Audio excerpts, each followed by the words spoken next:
到出社会都很有感的一个叫做群组。为什么群组会给人压力呢？原本群组这种东西就是用来交流沟通的，变成压力的主要原因是因为当你今天创了这个群组的目的可能是用来传达考试的内容，一些功课上面的，所以你自然而然就会对它感到很厌烦。几天就是期末考、期中考，上面传说什么期末考要干嘛，有些人会很排斥去点开群组的内容，因为他们就觉得说群组的内容他只要一看他自己心理压力就会非常大。群组不可能只有一个，刚进这个班级，那可能这个班大班一个，那可能还会有一个小群组，可能还会有数科老师要加赖啊之类的，那可能加一加，你一个学期可能就加了5、6个群组。慈啊，在干嘛？今天我们要聊的是高中、大学压力有哪些。首先第一个阶段，高中的课业压力我分为术科跟学科。术科这部分就是要讲到高职，术科基本上就是你读的那一科主要的科系，就是你的主修项目。比如说你可能是读音乐科的，那你的术科就会是音乐相关的，编曲、唱歌之类的。那术科跟学科的压力又有不一样的呢？我觉得术科的压力、学科的压力还要来得很重。为什么要这样讲？我们的那间学校它那个科系是比较着重在于术科摆第一，学科摆第二。那时候的术科我们学了3个，摄影、戏剧跟舞蹈。那大一的时候这3项东西一定都要碰到，就是你一定得接触到，就会发现说哦，可能有些东西是你很适合去拍片、剪片，那就是走剪辑跟摄影这方面，从你高一的时候就开始探索你比较适合哪一个科，朝那一个方向去发展。那再来是学科的压力就在于看你们那个高中是学什么，基本上一定都会碰到英文跟数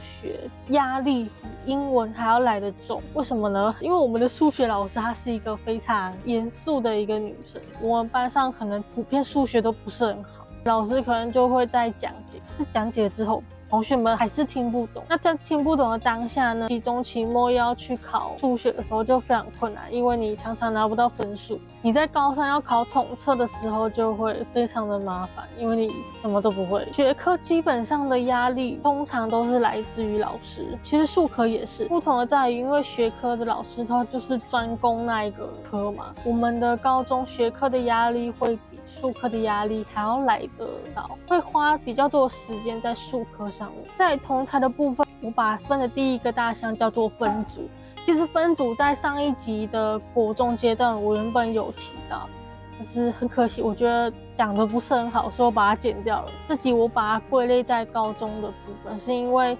我觉得国中的分组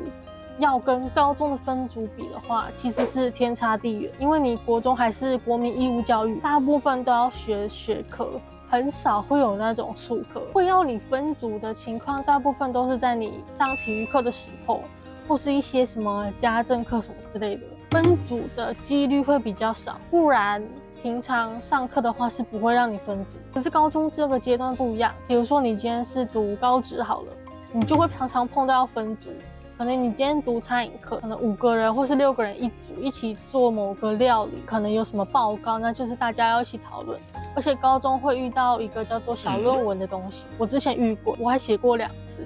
小论文这东西基本上就是3个人一组，你一定要找好那种会做事的同学，会不会做事真的非常重要。好的队友的话就是一起上天堂，不好的队友就是一起下地狱。而且如果你遇到不好的队友的话，这又是一个压力。在做小论文的时候，你又要赶上那个小论文的日期，然后如果又只有你一个人在做的话，那个压力是非常的大，就每天跟着时间赛跑。分组这里我还有分为课堂跟功课上的。功课上的就是比如说像我刚才讲的分组讨论，我们高一的时候分了3个组别，可能这3个组别都会组成一个群组，群组都还会有另外的小队，每堂课都一定会有一个小组。那如果你选到非常不好，或是那种可能常常上课要来不来，或是上课在睡觉，完全没有任何积极度的同学呢，成为你高中分组的一大压力。在高中还有一个压力叫老师，这个其实在前面2个阶段也应该要提到。那我把它放进来高中的原因，是因为我发现其实高中的老师跟国中的老师真的是其实有一点点差别。我自己遇到的国中老师，他就是口头上会比较凶，可能还会打人。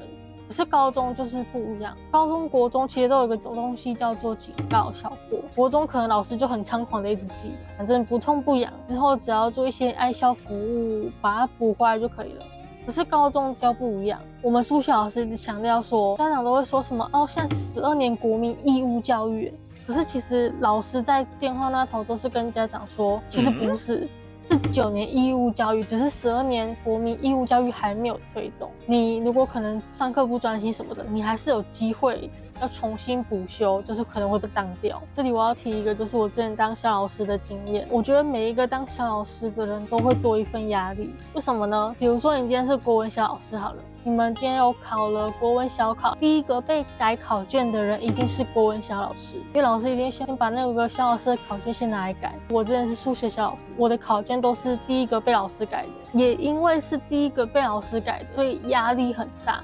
因为老师是当着你的面改，你错什么题目，他一定看得到，而且还会说你怎么错了这题，这题不应该错啊，当着你的面讲这句话，那种的压力真的是差点会绷不住。有点像是说，你身为这个小老师，你一定要这个功课非常强啊，这个功课不强了，那你当什么小老师？会有这种偏见。再来，我们高职还有一个压力叫做表演。我们高职是读影视相关的，每学期的期中跟期末都要上舞台展演。假如说你今天是走戏剧，期中跟期末演一出戏给大家看，就是呈现在某一个表演厅，那个表演厅里面就是所有科上的学长姐、学弟妹，包含你这一届的科主任、所有的老师、术科老师，就已经把你当作是一个表演者，然后台下就是你的观众，你要去练习，去克服那一个恐惧。因为我前面有讲说，就是1年级的时候是大家什么都要学，所以你没有得跳，你什么东西都要呈现。虽然到后期说你可以想学你想要的，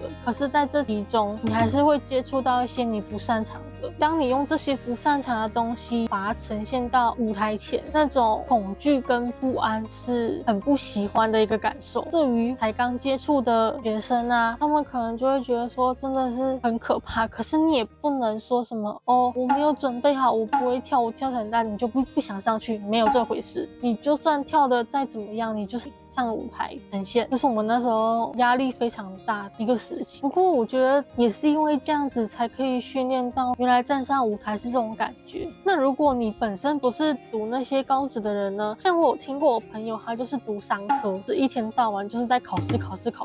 可能考的还是一些商务类的会计在学的那种数学。他说他那时候已经每天快疯掉了。再来还有一个压力是我们那个年代到出社会都很有感的一个叫做群组。为什么群组会给人压力呢？原本群组这种东西就是用来交流沟通的，变成压力的主要原因是因为当你今天创了这个群组的目的可能是用来传达考试的内容，一些功课上面的，所以你自然而然就会对它感到很厌烦。几天就是期末考、期中考，上面传说什么期末考要干嘛，有些人会很排斥去点开群组的内容，因为他们就觉得说群组的内容他只要一看，他自己心理压力就会非常大。群组不可能只有一个，刚进这个班级，那可能这个班大班一个，那可能还会有一个小群组，可能还会有数科老师要加赖啊之类的，你可能加一加，你一个学期可能就加了5、6个群组，那可能下一个学期又有不同的老师。再来要讲大学，大学跟前面3个阶段又更不同。大学是已经成年的时候，出社会有法律责任的时候，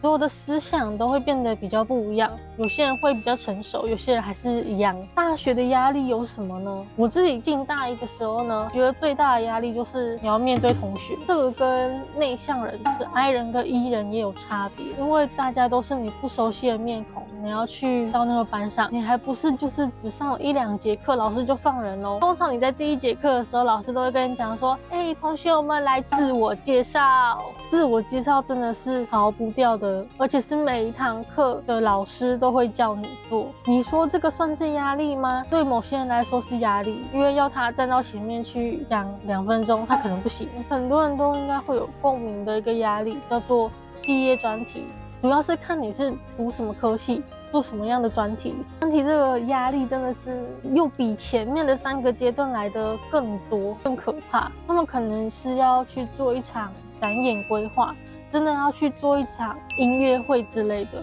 去准备很多很多的细节项目跟企划。但还是总归那句，要遇到好的队友，然后再来是自己的成绩要自己担，没有人会再顾及你说，你这个东西没有写的被当掉哦，而且你当掉这种东西，你还不一定说能补就补。有的时候你当掉这个科目，你要看说之后下修人数没有到，说不定还不能修。再来是社团，因为社团有社团评鉴，那也有社团的考试。我觉得基本上有考试的东西就是一个压力，只是这个压力对自己来说是小还是不小。有些当社长的人有比较多的压力，因为他要承担所有的那个风气以及评鉴有没有过。评鉴如果没有过的话，有没有可能会废社？我觉得各个阶段不同，所以承受的压力也会不一样。在自己面对的压力越来越多的时候，你要怎么去缓解这个压力？压力这种东西不只是你学生时期会有，